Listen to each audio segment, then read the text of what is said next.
Du Grand Direct, ce soir, j'ai envie de vous faire découvrir une femme d'exception. Elle s'appelle Myriam Borja. Elle est en ligne avec moi. Bonsoir Myriam. Bonsoir. Vous allez bien? Très bien, et vous-même? Très très bien, très heureux de vous recevoir sur Atlantique. Alors dites-moi, c'est quand même extraordinaire ce que vous faites. Vous êtes, je peux dire que vous êtes un peu la seule alpiniste, ou quasiment la seule alpiniste marocaine. Non, pas vraiment la seule, mais on va dire celle qui va le plus haut. La première ayant réalisé quelques sommets. Alors on va expliquer en fait. Vous avez un projet qui est de gravir les 7 plus hauts sommets du monde. Absolument. Vous avez déjà gravi le Toubkal, le Kilimandjaro et un autre en Russie que j'arriverai pas à prononcer, je laisse le faire. L'Elbrus en Russie et dernièrement le Kosciuszko en Australie. Voilà, et vous revenez d'Australie, vous êtes rentré lundi, hein, c'est ça hein? Non, je suis rentrée hier. Oh, vous revenez vraiment, on colle à l'actualité sur Atlantique, c'est ça qui est bien. Alors dites-moi, Myriam Borja, comment ça vous est venu cette idée de gravir, d'aller monter aussi haut? Eh ben écoutez, parce que ça a commencé déjà je rappelle que c'est pas votre métier, des sommets au Maroc. Oui. Avec des amis, on a fait un peu le tour de tous les sommets. Et puis, il fallait passer à autre chose et découvrir autre chose. Si vous voulez, c'est un projet qui a été initié par un Américain dans les années 80. Oui. Et donc, le projet consiste effectivement à gravir les plus hauts sommets du monde. C'est une liste qui a été établie. L'aventure a démarré, si vous voulez, en 2008. Oui. Pour le Kilimandjaro en Afrique. Ensuite, je suis passée à l'Elbrus en Russie, qui est considéré comme le point culminant de l'Europe. Mm-hmm. Un troisième sommet qui a été effectué il y a une dizaine de jours en Australie. En Australie. Je vous propose de continuer. On va continuer à discuter de tout cela parce que vous avez des vraies histoires, des belles et certaines qui peuvent faire aussi un petit peu peur. Je pense au Mont Blanc à nous raconter. Ce sera dans quelques instants sur Atlantique. Restez avec nous, s'il vous plaît. Myriam Borja. Le Grand Direct revient juste après la pub. Et cette fois-ci, effectivement, c'est bon. On a failli vous appeler quand vous étiez en Australie, mais c'est vrai que c'était plus simple de retour ici au Maroc. Dites-moi, je lisais sur votre page Facebook que vous avez connu quelques mésaventures au Mont Blanc. Tout à fait. Racontez-moi ça. Eh bien, écoutez, le Mont Blanc, vous n'avez pas pu aller jusqu'en haut. C'est simple qu'on le croit, parce que c'est quand même une ascension très technique. Enfin, moi, j'ai pas cru que c'était simple. Je vous explique ainsi qu'aux auditeurs que pour une ascension, et surtout quand il y a une partie d'alpinisme, on est en cordée. Oui. Ça veut dire que, les uns aux autres. Enfin, d'une manière très simple, qu'il y a une corde entre 2-3 personnes avec le guide. Mm-hmm. J'étais l'avant-dernière et donc il y avait une fille qui était juste derrière moi et qui a fait une chute. On a eu une très grosse frayeur, beaucoup plus de peur que de mal d'ailleurs. Et donc, il a failli nous entraîner 200 mètres plus bas, on va dire. C'est-à-dire que dans ces cas-là, on peut entraîner tout le reste de la cordée avec. Tout à fait. Waouh, ça fait froid dans l'eau. Et ce genre d'aventure, je dis ça fait froid dans l'eau, mais pas à vous visiblement, parce que ça vous refroidit pas, vous continuez? Oui. Vous allez retourner au Mont Blanc? Oui. Oui. Il faut y arriver, vaille que vaille. Quel est le prochain sommet que vous allez tenter de gravir? Alors le prochain sommet, si tout va bien, ça sera l'Aconcagua en Amérique du Sud. Vous imaginez boucler votre challenge en combien de temps, en combien d'années vous imaginez avoir fini ça quand? Vous espérez?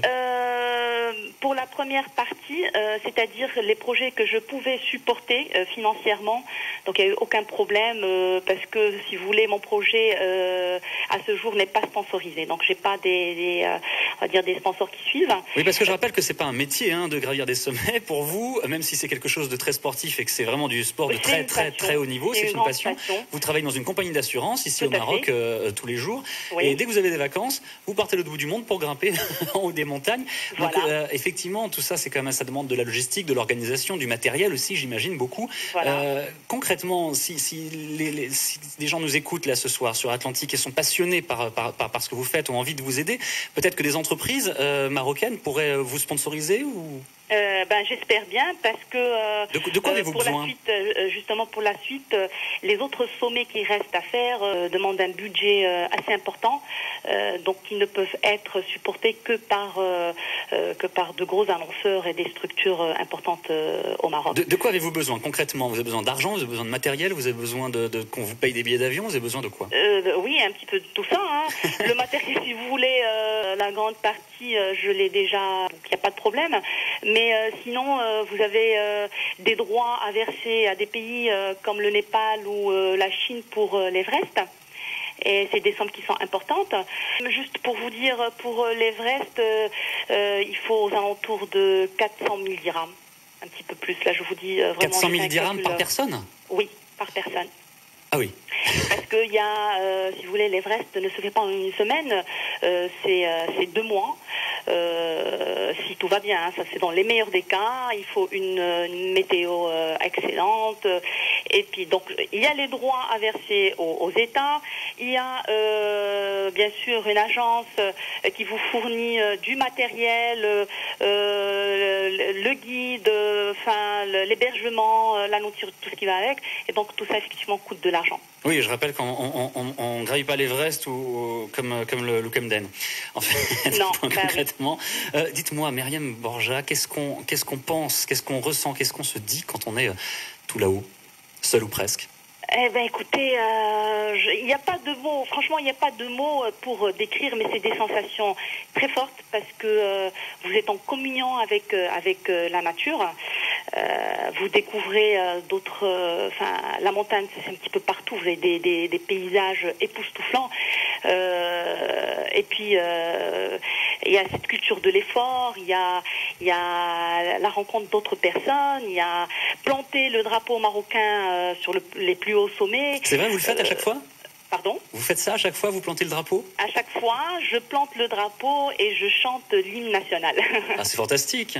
Oui. On peut suivre votre actualité, vos aventures sur Internet, sur Facebook. Vous avez une page spéciale.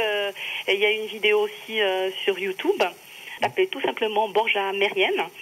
Et donc vous avez une page qui suit de très près ce que je fais. Écoutez, en tout cas, on vous félicite. On est vraiment très, très impressionnés par ce que vous faites. Tenez-nous au courant de vos prochaines aventures. Et puis, on peut peut-être se reparler comme ça à chaque fois. À chaque fois que vous êtes en bas, en haut, que vous allez monter, que vous venez de redescendre. Tenez-nous au courant et félicitations parce que je pense qu'il faut beaucoup de courage, beaucoup de force aussi. J'imagine que vous vous entraînez entre 2 sommets sans cesse, non? Oui, tout à fait. Oui, ça demande quand même une condition physique sans faille.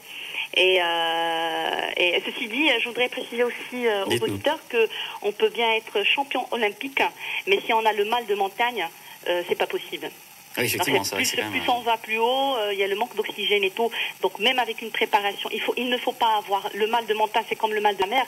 Si on n'y peut rien. Félicitations en tout cas, Myriam Borja. Encore une fois, merci d'avoir été avec nous ce soir dans le Grand Direct.